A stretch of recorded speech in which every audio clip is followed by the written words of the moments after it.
Thanks for joining us on Plus TV Africa. I'm Benga Aborowa. This morning, a diesel tanker exploded around the Ecobank head office in Victoria Island, Lagos, causing a fire outbreak. According to eyewitness, the incident occurred by 8:40 a.m. when the diesel tanker was discharging diesel close to a generator that was turned on. This resulted in an explosion and subsequently a fire outbreak. Plus TV correspondent Susan Jasper was on the scene and files in this report. Here at the Ahmadu Bello Way in Victoria Island, Lagos, there's a huge crowd here. Lots of people gathered at the Ecobank here along this lane. The reason for this crowd is there's a fire outbreak here. As we can see, there are fire trucks here on ground to ensure that this fire doesn't spread. This fire has been set up and caused by a diesel tanker conveying diesel to this company, and it exploded. For now, there have been about 2 or 3 trucks coming in and out, trying to put out the fire. According to reports from eyewitness, it has been on for over an hour now.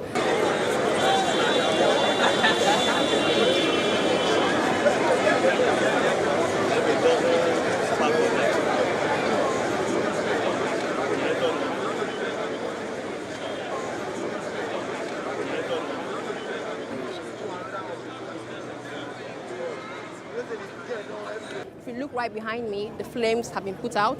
Thankfully, men of the fire service were able to arrest the situation and combat the fire successfully. Susan Jasper, Plus TV Africa. A high court in Owerri, the Imo State capital, has stopped the swearing-in of Mr. Callistus Ekenze as the new deputy governor of the state. The court's ruling came in on Tuesday morning, just as Mr. Ekenze was about to be sworn in. Imo State's Attorney General Miletus Nlenladim informed those gathered at the swearing-in ceremony about the court ruling. Top government officials had started gathering at the Exco chambers of the government house in Owerri, where the swearing-in was supposed to take place as early as 10 a.m. But just after 12 p.m., news of the court order meant the inauguration could not continue. Imo State Governor Rochas Okorocha had nominated Mr. Ekenze as deputy governor after the impeachment of Mr. Eze Madumere. The Imo State House of Assembly impeached former deputy governor Mr. Madumere on Monday when 19 out of 27 members backed his removal. The presidency has reacted to allegations that the President, Muhammadu Buhari, has a hand in the ongoing crisis at the Benue State House of Assembly and the Air Force to impeach Governor Samuel Ortom. Special advisor to the President of Media and Publicity, Mr. Femi Adesina, in a statement said Buhari would never be part of any unconstitutional act. According to him, any attempt to link the President to the dishonorable past when minority number of lawmakers remove governors will not stick. Adesina added that such people preach separation of powers and true federalism when it suits them. And in another breath, they call on the president to interfere brazenly in affairs at the state level. He reaffirms that the president will be guided by the Constitution at all times, no matter the attempt to entangle him in unwarranted controversies. The Senate President, Dr. Bukola Saraki, and the Speaker of the House of Representatives, Yakubu Dogara, have faulted the attempt by 8 out of 30 members of the Benue State House of Assembly to impeach Governor Samuel Ortom. In a statement jointly signed by their media aides on Monday, both leaders described the situation in Benue as a desecration of the legislative sanctity. They argued that the action of the Benue State lawmakers on the platform of the All Progressive Congress in the House was illegal. The National Assembly leaders warned that the situation in Benue Assembly has grave implications for the nation's democracy. They, however, said they would work with lawmakers in both chambers of the National Assembly to prevent any attempt to destroy any state legislature. The All Progressive Congress yesterday dissolved the executive committee of the party in Kwara State. The decision was taken by the party's National Working Committee, which also asked a caretaker committee led by Honorable Bashir Bolarinwa to run the party pending the election of new leaders. Caretaker committees will be appointed at the ward and local government levels. The dissolved State Executive Committee, which is loyal to the Senate President Bukola Saraki, is led by Alhaji Ishola Balogun Fulani, who has been openly castigating the party along with other leaders in the state. It was learned that the decision was taken because of the alleged disloyalty by the Balogun Fulani-led APC executive. Meanwhile, the Kwara State chapter of the All Progressive Congress has rejected the dissolution of its executive committee by the party's National Working Committee. In a statement by its publicity secretary, Buhari Sulaiman, the party said the purported dissolution of its executives at the ward level, local government and state levels was not only outrightly unlawful, but also null and void. The Nigerian Air Force has dislodged Boko Haram terrorists from Tongule village, about 9 kilometers southwest of Dekwa in Borno State. The Air Force, in a statement signed by the Director of Public Relations and Information, Air Commodore Olatokunbo Adesanya, said the airstrikes were sequel to credible intelligence information, which confirmed several Boko Haram terrorists amassing at the location. Adesanya said an Air Force Alpha jet and a MiG-35 helicopter gunship and an Mi-35M helicopter gunship were deployed to the location, unleashing bombs, rockets and cannons. He added that the battle damage assessment confirmed intensive damage to the settlement. The Catholic Bishop of Sokoto's diocese, Dr. Matthew Kuka, has decried what he termed the aimless and mindless killings of Nigerians by those he described as enemies of the nation. Kuka spoke when he led other members of the Catholic Church to Gandhi Town to donate relief materials to the internally displaced persons from Tabani village in the Rabba local government area. The bishop further warned that the country was heading towards agricultural disasters due to the continued killings of farmers and urged the federal government to work out a more formidable measure to halt the ugly trend. He reiterated the importance of solidarity in these trying times to send out a strong message to evil-minded individuals. The relief materials donated by Bishop Kuka included bags of rice, medicals and consumables, bales of wrappers and detergents, amongst others. Zimbabwe's Electoral Commission said on Tuesday there was no rigging or cheating in the first national elections since the end of former President Robert Mugabe's nearly 4-decade rule. The chair of the Zimbabwean Electoral Commission, Priscilla Chigumba, told reporters in Harare that vote counting was complete in most provinces and the first results will be announced from 1300 GMT. Zimbabwe's President Emmerson Mnangagwa and his main opponent, Nelson Chamisa, both said in Twitter posts on Tuesday that they were confident of victory and are awaiting official results. Coming from Blawan. They nationally is voting progressed very, very confident that there was no rigging, and we would like to assure the Zimbabwean people that we as the Zimbabwe Electoral Commission will not steal their choice of leaders. We will not subvert their will. Whatever it is that comes out in our results is exactly what they decided. The day has remained peaceful throughout the country without any major incidents, and I would like to congratulate my fellow Zimbabweans for achieving that. 5 Egyptian soldiers who were held hostage in Libya were released on Monday during a joint operation by Sudanese and Egyptian intelligence services, according to security officials in both countries. A Sudanese security official said the soldiers were captured along the Egyptian-Libya border and detained in southern Libya. The Egyptian army claimed they were part of a missing patrol. The rescue operation was conducted in coordination with the NISS, the Sudanese military intelligence, and the Egyptian intelligence services. Ahmed added, he told reporters at the Khartoum airport after the soldiers arrived in Sudan that the soldiers were released in southern Libya, but did not specify the date of the abduction. American pop singer Madonna on Monday launched a $60,000 fundraiser to support her work with children in Malawi. In the first 24 hours, the pop icon has already raised more than $10,000. The Rebel Heart singer, who has adopted 4 children from the African nation in the past 10 years, said 100% of every contribution will go directly to Raising Malawi Foundation's Rural Orphanage, Home of Hope. Madonna launched the fundraiser, which will run throughout August, through her Facebook page to mark her 60th birthday on August the 16th. Madonna established the non-profit Raising Malawi in 2006 to provide health and education programs, particularly for girls. When we return, we'll bring you the latest updates and events around the world. Don't go away.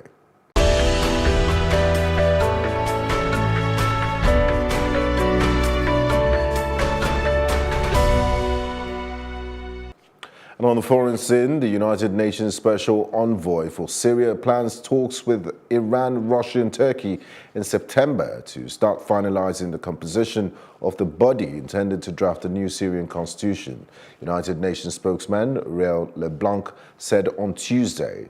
Stefan de Mistura, adding 2 days of talks with the three powers in Russia, has received lists from Bashar al-Assad's government and opposition on composed candidates for the Constitutional Committee.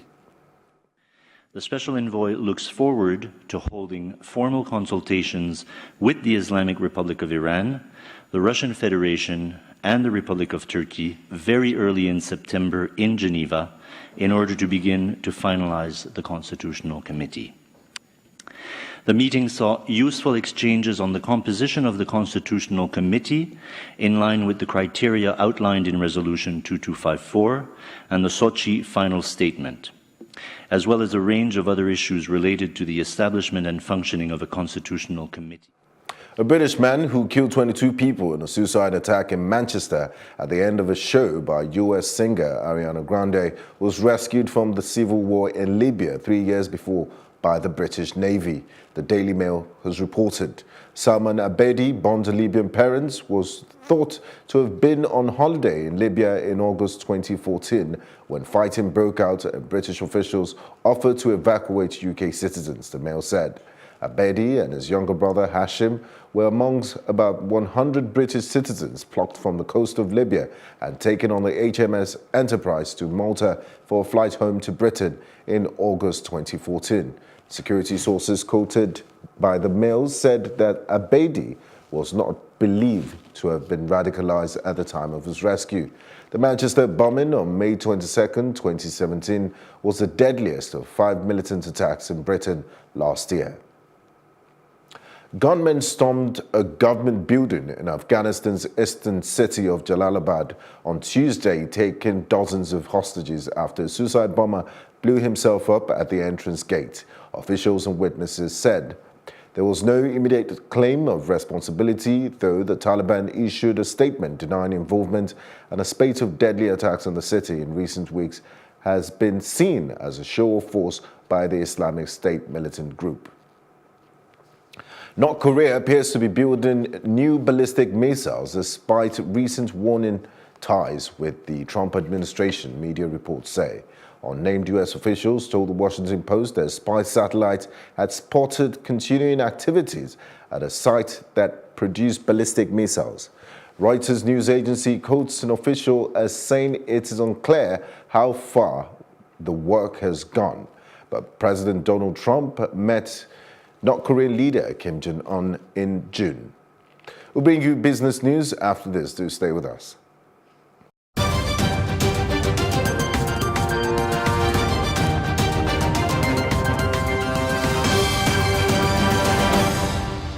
Indications have shown that despite the 123 billion naira Nigeria Electricity Market Stabilization Fund provided by the federal government as operators' subsidy, household tariff rose by 145% in 10 years. Speaker of the House of Representatives, Yakubu Dogara, said this during an ADA committee meeting with the Nigerian Electricity Regulatory Commission regarding the multi-year tariff order. He said there has been a continuous public outcry on the increased unit price of electricity, noting that the tariff has increased from the previous average of 10 naira per kilowatt per hour in 2017 to 24 naira 20 kobo per kilowatt in 2018. He, however, said in the meeting that the House is concerned about the injustice to the Nigerian public and wishes to examine the possibility of redressing the trend. The Plateau State government says it recorded the 6.69 billion naira in internal generated revenue between January and June this year. Chairman, Plateau State Internal Revenue Service, Mr. Dashe Alat, who disclosed this in Jos, described the half-year collection as very huge and encouraging, considering the economic situation of the country. The revenue, according to him, was an increase from the 5.19 billion naira collected in the corresponding period of 2017. A chairman expressed optimism with the impressive feat achieved so far. There is every possibility that the state will be able to meet this year's revenue target of 13 billion naira. The Nigerian Investment Gateway, in collaboration with the National Office for Technology Acquisition and Promotion, amongst other government agencies, are now targeting new investments into the country. This will potentially foster economic growth in the country.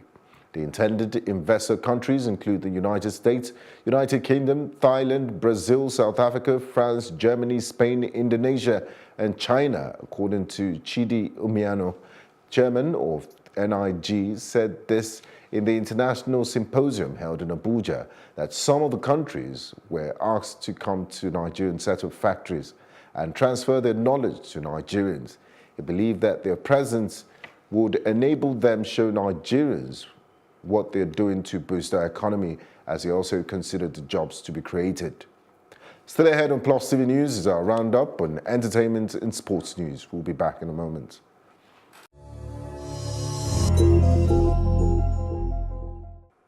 And in entertainment, veteran Nigerian singer Femi Kuti, who recently announced that his band member absconded 20 minutes to the performance of his show in the US, has been accused by the same member of engaging in child sex and that he treats his band members poorly. The band member is Kuti's bassist, Agedo Andrew, who claims to be an American citizen, says he left his band because of how he was treated and that he never used Kuti's visa to get there. He further accused Kuti of sleeping around with all of his dancers. Femi has responded to the allegations by saying, "I have nothing to say to Andrew," and regarding sleeping with underage girls, Kuti says he's sick.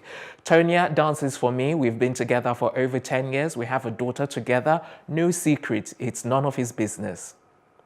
Still on entertainment, South African rapper AKA has called out his Twitter followers for lack of support for his music. The rapper, who has followers that range in the millions, frequently has outbursts on social media. On one occasion, he had said he would be quitting Instagram because of the pressure.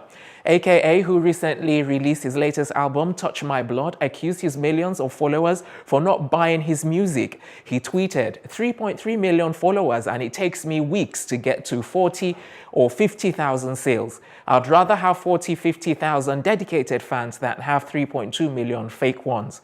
This has elicited an outcry from fans who have given reasons for his poor album sales, which goes to show that being popular on social media does not necessarily make one successful. Dwayne Johnson, aka The Rock, has outstanded his stunt double, Tanoi Reed, with a new pickup truck. Dwayne, who has been busy promoting his movie Skyscraper, has taken time out of his busy schedule to give his stuntman the gift. Dwayne took to Instagram to share the news with a video of him giving the gift to a tearful Reed. Dwayne went on further to say over the course of his career, his stunt double has broken multiple bones, severed tendons, torn ligaments, and has been an overall dominating stuntman of the Year honors. He also represents an entire Hollywood stunt community that is truly the backbone of our business. And that's it on entertainment, the very best in sports, right after this.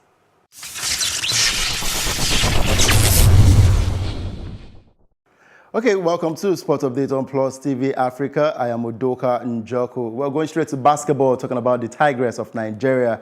Peter Amedu, the head assistant coach of Nigerian female basketball team, the Tigress, says picking the final 12 players for the 2018 FIBA World Cup will be difficult. And there are 12 available seats on the final flight to Spain for the World Cup, and the 22 players presently in camp are competing hard to be on the list. And speaking from their Atlanta, US-based camp, as preparation hots up, he said the mood has been set and an all-time with the players on the same page with the technical crew.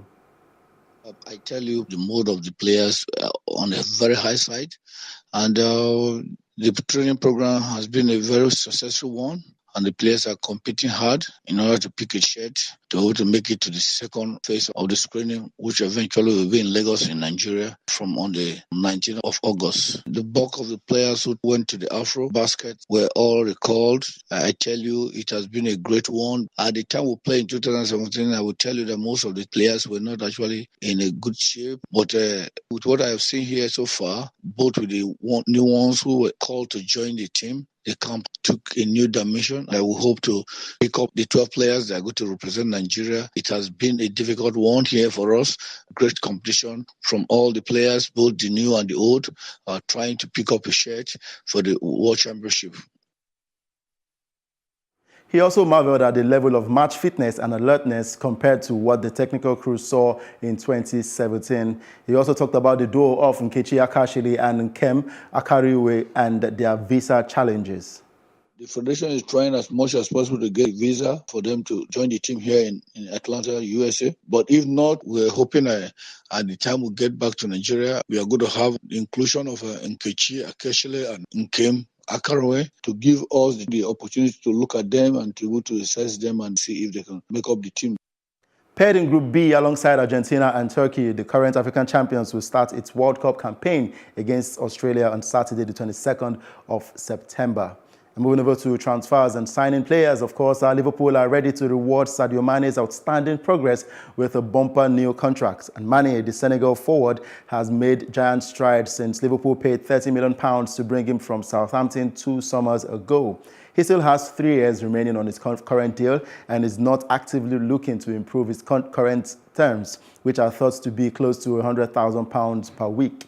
But Liverpool, who extended the contracts of Mohamed Salah and Roberto Firmino earlier this year, have let Mane's agents know that they will have no hesitation in rewriting and extending his deal after he played such a crucial role as the club's side reached the Champions League final. And that's it on Sport Update on Plus TV Africa. I am Udoka Njoku.